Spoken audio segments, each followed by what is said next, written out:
media daring di hari ini. Pada pertemuan 13 dan 14 ini, kita akan membahas tentang metode pengujian mikrobiologi lingkungan.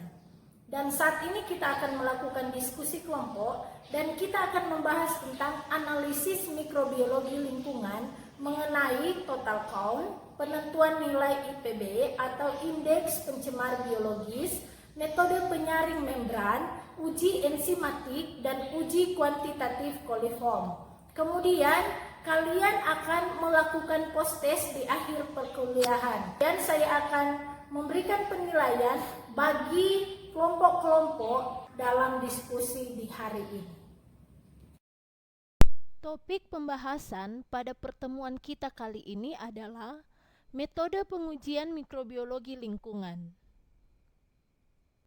Adapun tujuan pembelajaran yaitu yang pertama, mahasiswa mampu menerapkan analisis mikrobiologi lingkungan. Kedua, mahasiswa mampu menjelaskan macam-macam metode pengukuran pertumbuhan mikroorganisme. Yang dimaksud dengan analisis mikrobiologi lingkungan adalah analisis terhadap suatu habitat yang ditujukan untuk kepentingan pengelolaan lingkungan harus memperhatikan interaksi antara faktor biotik dengan faktor abiotik. Sehingga, langsung ataupun tidak langsung, analisis tersebut harus menggunakan pendekatan ekologik. Cara analisis berdasarkan pendekatan ekologik perlu dilaksanakan mengingat kepentingan dari hasil pengelolaan lingkungan baik yang berhubungan dengan sanitasi, kesehatan dan estetika maupun untuk kepentingan bidang industri dan sebagainya.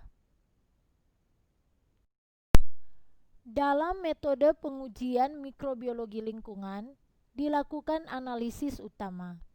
Yang dimaksud dengan analisis utama yaitu analisis yang keseluruhannya berdasarkan pemeriksaan mikrobiologi, yaitu antara lain yang pertama total count, kedua penentuan nilai IPB atau indeks pencemar biologis.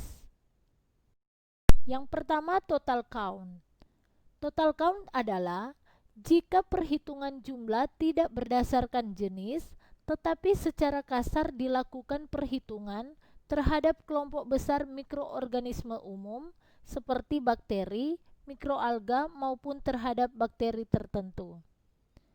Total count ada 3 jenis, yaitu yang pertama total count bakteri, kedua total count fungi, ketiga total count mikroalga. Yang kedua, penentuan nilai IPB atau indeks pencemar biologis.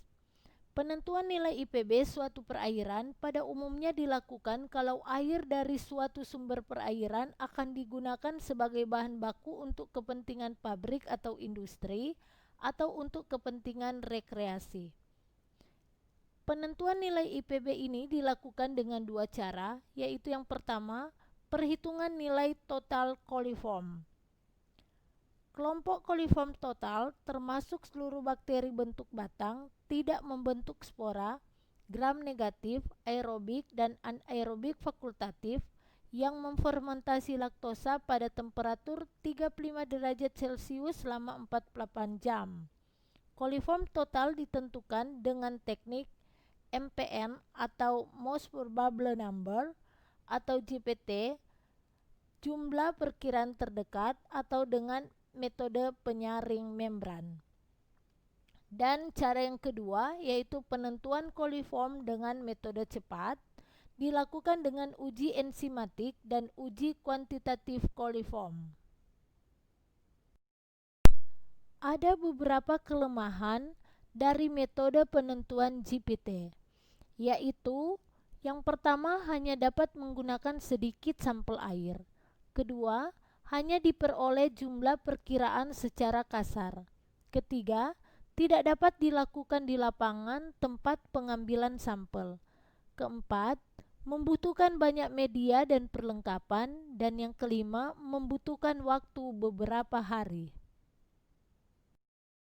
Dalam metode penyaring membran, digunakan cara baru untuk menghitung bakteri coli yang dinamakan teknik penyaring molekuler, yang sekarang dikenal dengan nama metode penyaring milipor atau metode penyaring membran.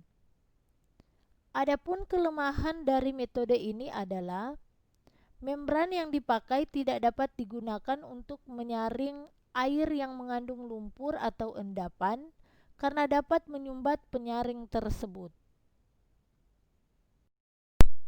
Uji enzimatik merupakan suatu pendekatan untuk menentukan bakteri indikator yang disebut coliform total dan E. coli dalam air dan air limbah. Uji tersebut bersifat spesifik, sensitif, dan cepat.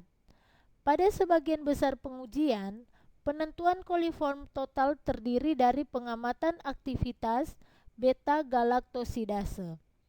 Dalam uji enzimatik ini dilakukan beberapa cara, yaitu yang pertama, antibodi monoklonal, kedua, metode penentuan pelacak gen atau PCR, ketiga, heterotrophic plate count atau HPC, dan yang keempat, penentuan bakteriofaga lewat pemekatan faga, dekontaminasi konstrat, dan uji faga. Uji kuantitatif coliform merupakan uji penduga yang juga merupakan uji kuantitatif coliform dengan menggunakan metode MPN sebagai berikut. Pertama, uji pendugaan. Merupakan tes pendahuluan tentang ada tidaknya kehadiran bakteri coliform berdasarkan terbentuknya asam dan gas disebabkan oleh fermentasi laktosa oleh bakteri golongan coli. Kedua, uji penguat. Hasil uji dugaan dilanjutkan dengan uji ketetapan. Kemudian yang ketiga, uji pelengkap. Pengujian selanjutnya dilanjutkan dengan uji kelengkapan untuk menentukan bakteri Escherichia coli. Output metode MPN adalah nilai MPN. Nilai MPN adalah perkiraan jumlah unit tumbuh atau unit pembentuk koloni dalam sampel. Namun, pada umumnya, nilai MPN juga berarti sebagai perkiraan jumlah individu bakteri.